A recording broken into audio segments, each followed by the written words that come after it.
Welcome to making easy artisan bread with spelt flour.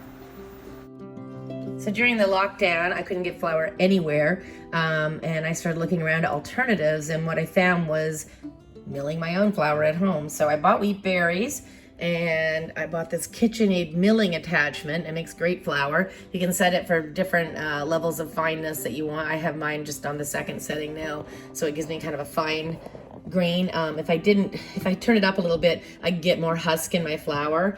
So if you wanted it grainier, you could. The other option you have is once this is fully milled, you can use a sifter to take off more husk than you want, because this is a full spelt flour. So you literally just set your KitchenAid to lock, turn it on to a low setting, and then add the wheat berries to the top. Now, this has 0 preservatives in it, this flour, so if you make it and you don't use it all, store it in the fridge. It's good for, I found about maybe 4 or 5 days in the fridge before it starts to look off. All right, well, the flour is ready. I'll put it in the fridge for a little bit just because I didn't have time to make bread right away. You can see it comes out as a nice, coarse spelt flour. If you're used to spelt flour, it's what it looks like. And you can see, I love the little layers that you get in it. The flour and the husk in there. So yeah, so I just use the whole thing. I don't sift it out. And this is a really easy bread recipe. I'm actually gonna just add bread, yeast, and salt. So it's just active dry yeast, and then I like pink Himalayan salt, and I grind it up before I put it in, and then warm water.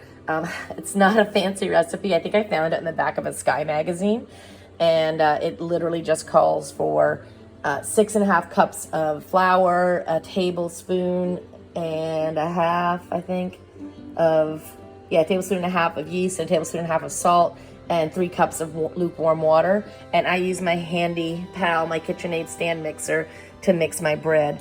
So I'm gonna put all the ingredients in, and I've actually halved the recipe this time, so I'm only gonna use 3¼ cups of flour, so everything will just be divided in half. And in order to do that, I suppose I should go get my KitchenAid bread attachment. These are kind of cool. They're little attachment holders that you can get for your KitchenAid attachments. So I store mine in here with all my baking supplies, and then I bring it out and put it on my KitchenAid.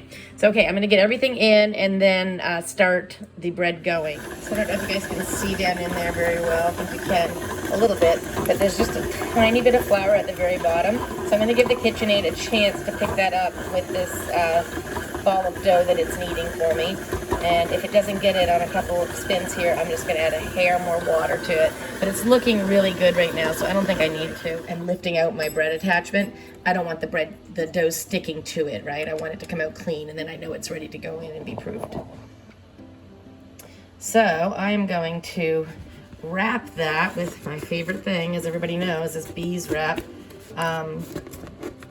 reusable wrap, and then I'm gonna stick it in the oven to proof. Okay, and here's the other reason why I love this Fisher-Paykel oven.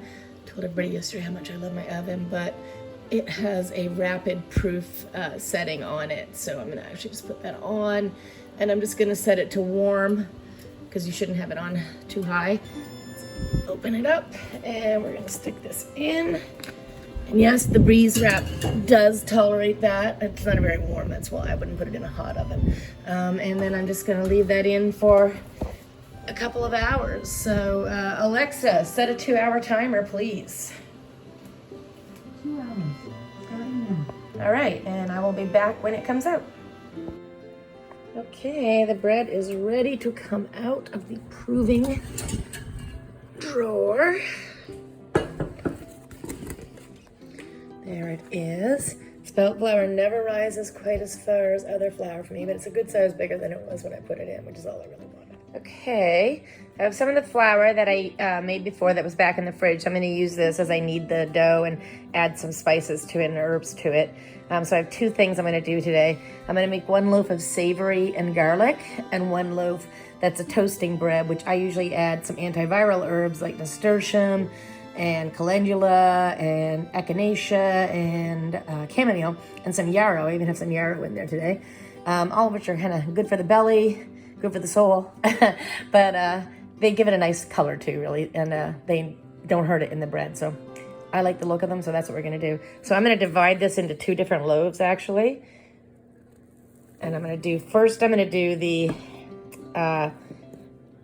toasting bread, and second I'll do the savory bread, so that if some of the herbs that are just antiviral get in the toasting bread, it doesn't change the flavor. But if I were to get the savory herbs into the toasting bread, it would totally change the flavor. So, all right, we'll get going. So first we're gonna go with just the antiviral herbs, and I usually just sprinkle them over the top, and then I put a few underneath.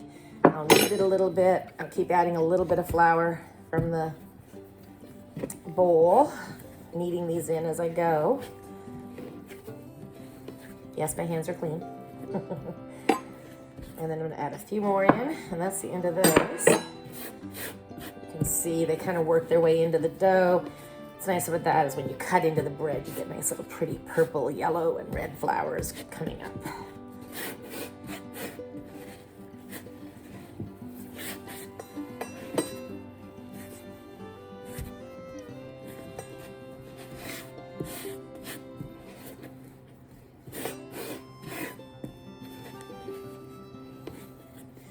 All right, it's good and worked in now. I don't want to get it too dried out.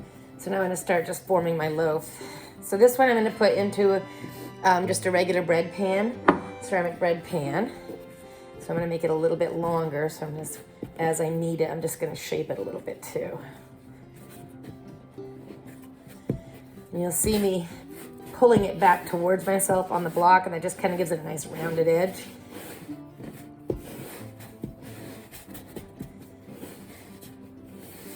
Without me having to do too much to it. All right, let's put that up onto our bread cutting device there. And so I'm using these silicone mats in the bottom of my bread pans. This one's even too big for this pan, but it's okay. I just really want it to be protecting the bread. But more importantly, when I go to lift the bread out, I don't have to touch the pan so much, and it keeps it whole. And I'm gonna use a little bit of flour on the brush just to go around the edges, and on the silicone mat just to make sure I get it so it doesn't stick in my pan. And then I'm gonna just use that same tool I used to cut it with to put it in to raise. So it might not fill up that whole pan. Usually it does, but you know, it's spelt flour this time, so it may not. So we'll see what happens with that. And you can see there's still a few of the antiviral immune herbs left here, but that's okay. I don't mind if they get in my savory bread. They don't change the flavor. What I really want to make sure it does get in is a little bit of this garlic. Well, a lot of garlic. My family likes garlic. And then these savory herbs. So I'll put those in the bottom, and then I'll put some more on the top, and then I'll knead it all in. So what I've got in there is garlic, sage, thyme. It's lemon thyme that I grew in the garden. All the herbs I grew in the garden. I didn't grow the garlic. This one I just chopped what I bought. I'm gonna keep adding a little bit of flour. And then rosemary. That was the other one that's in there too. Thyme, sage, rosemary, garlic, and I think that's it this time. I mix it up every time a little bit different. Just whatever herbs I happen to have on hand. So again, I don't want to over knead this, right? But I want to make sure those herbs get really well mixed in. And you'll see I keep spreading the flour on the bottom. I just don't want it to stick to the board as I'll lose all my dough. But I don't put too much flour down. And I'm gonna do the same thing I did a minute ago with the longer loaf. And I'm just pulling it back towards me. And all that does is round out my loaf really nicely.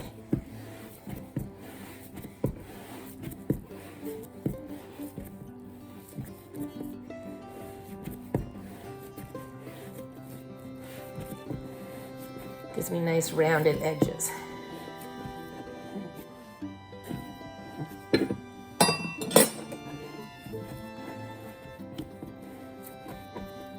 There, now that is a nice rounded loaf of bread. So I'm going to get that ready, and I'm going to cook this one actually in a Dutch oven. So same silicone kind of mat, same process. I'm just gonna put the silicone down into my Dutch oven in the bottom. And that way when I go to lift the bread out, nice and easy to lift out. And, oops, sorry.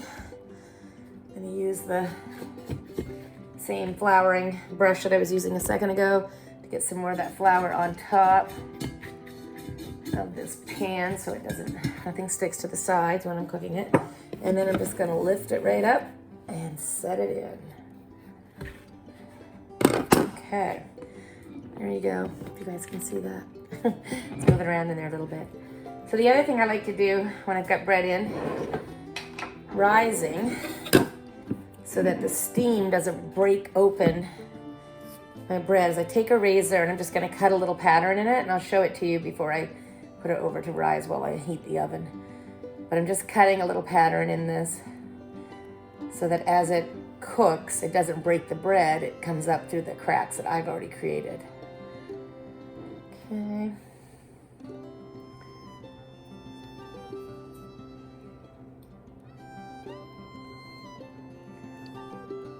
You can get creative with these. You can make little designs, do whatever you want. This is just a razor on the edge of this tool.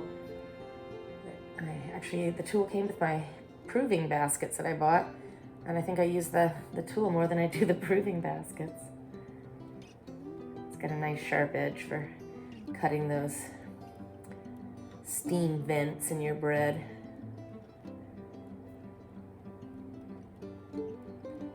This is the tool I was just using, and it's just a razor fitting on the end of that. But it makes these lovely little cuts. So now, even this one is already starting to rise a little bit, so you can see it spreading. But if I didn't cut that, it would split open, and you'd have splits in your bread, which is fine. It's artisan bread, so it doesn't matter. This one, I put a nice little design on the top, so hopefully as it cooks, the plan is that it should spread open to kind of a star shape. I try not to cut it too far down, though, because if I do, I tend to just get bread that looks like a big flower. So, all right, I'm going to put the lid on that, because that's going to cook with the lid on. And I'm going to put these to rise for about 20 minutes while the oven heats up. Nice thing about this little scraping tool and lifting tool, I'm sure someone out there has a better name for it than I do. It's really great for cleaning off my butcher's block afterwards. Spelt flour is awesome because it doesn't leave the mess that store-bought flour and regular flour leaves. So I'm actually just going to dust that right up. All right, the oven is preheated. The bread is very nicely risen, as you can see. Looking pretty in there. And we're gonna put it in the oven now. And I will leave those for about 15 minutes, the one with the lid on, 15 minutes, and then another 15 minutes with the lid off. The one that has the lid off already will just be about 20 to 25 minutes total cooking time. These are coming along nicely. My 15-minute timer just went off. So I'm going to remove the lid from this one. Oh, that's looking lovely. Avid audience, as usual. Giving it a little tap. This one's definitely not done yet. This one has about 5 minutes left on it, I'd say. I like to hear it sound a little bit hollow. Okay, it's out of the oven, the first loaf, and it's got that nice sound to it, a little bit of a hollowy sound. And then I'm just going to lift it straight up and out with that silicone, which is what's so nice about it. And I'll leave it here to cool. And as it's cooling, I'm just going to brush it with a little bit of homemade butter, which we'll do together another day. Yeah, so I'm just going to give it a little brush all around, just to give it that nice, pretty shine that bread gets when it's fresh out of the oven. There you have it, loaf number one. I'm gonna have it with some of that homemade fig jam I made yesterday and some of that butter on it too. After it cools down a little bit, you can see those nice herbs that leave the nice color in it. These are the antiviral herbs. So this is my toasting bread. Okay, the second loaf is also ready, so we'll bring that up here. Remembering to turn my oven off. All right, and then same thing I did before with the other loaf. Just gonna lift it right up out with those silicone protectors, liners. I can sit back there. And now that loaf is my little savory loaf. So I'll brush it with butter as well.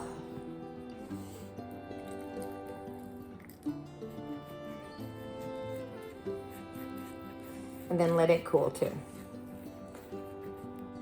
And there it is, finished product. This is the savory loaf. You can see all those herbs in there very nicely. In the meantime, we'll have a slice of this one.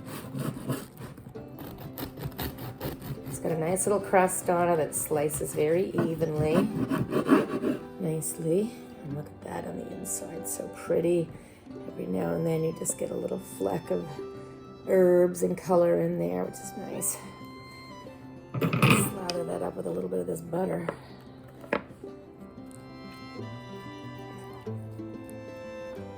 And a little homemade jam. We made yesterday, a little fig jam. Oh, that looks lovely. Yum. I'm gonna wrap this one up to keep it fresh with the bees wrap, which again, everybody knows is my favorite thing.